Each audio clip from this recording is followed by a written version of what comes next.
Was JD Vance humiliated in Switzerland? That question went viral after a short video from the United States. Iran talks appeared online. In the clip, Qatar's Prime Minister and Foreign Minister, Sheikh Mohammed bin Abdulrahman Al Thani, appears to walk past U.S. Vice President JD Vance without greeting him. Instead, he moves toward Pakistan's Prime Minister Shehbaz Sharif and greets him warmly. For a few seconds, Vance is left standing there. And that is what made the clip so damaging. It was not only the missed greeting. It was Vance's reaction. He looked unsure of what to do next, whether to step forward, wait, smile, or simply disappear into the background. That short hesitation turned an awkward diplomatic moment into a visual story. The Vice President of the United States did not look like the person controlling the room. He looked like someone trying to understand his place in it. Social media immediately called it a snub. Some said Qatar had humiliated the American vice president.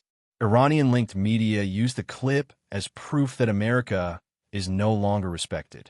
Conservative voices pushed back, saying there was no insult at all, that Vance had already met with the Qatari delegation earlier, and that the video simply showed an awkward moment before the talks. So what really happened? First, the video is real. The meeting took place in Switzerland during U.S.-Iran talks, with Qatar and Pakistan acting as mediators. And the man in the video was not a minor diplomat. He was Qatar's Prime Minister and Foreign Minister, one of the most important figures in Gulf diplomacy. That matters. Qatar is not just another small country. It has built itself into a diplomatic broker between enemies: the United States and the Taliban, Israel and Hamas, Washington and Tehran. So when Qatar's Prime Minister appears to ignore the American Vice President, people naturally look for political meaning. But was it intentional? That is harder to prove. Maybe Vance and the Qatari delegation had already greeted each other before the cameras started filming. Maybe the room was badly organized. Maybe this was just a 10-second clip that looked more dramatic than the full situation really was. So if the question is, did Qatar deliberately insult JD Vance? The honest answer is, we do not know. But if the question is, did it look humiliating? Yes, it did. And in politics, optics matter. A missed handshake can become a message. A leader left standing alone can become a symbol. An awkward moment can travel around the world faster than any official statement. But this clip became powerful for another reason. It did not happen in a vacuum. For months, Donald Trump has treated allies less like partners and more like subordinates. He used humiliating language about Saudi Crown Prince Mohammed bin Salman, saying he didn't think he'd be kissing my ass. Then he created a diplomatic scandal with Italy by claiming that Prime Minister Giorgia Meloni had begged him for a photo, a claim she publicly rejected. These are not enemies of the United States. Saudi Arabia is a key American partner in the Middle East. Italy is a NATO ally. Meloni is one of the European leaders closest to Trump politically. And yet Trump still spoke about them in a way that made them look small. That is the pattern. Trump demands respect from allies, but he often refuses to show respect to allies.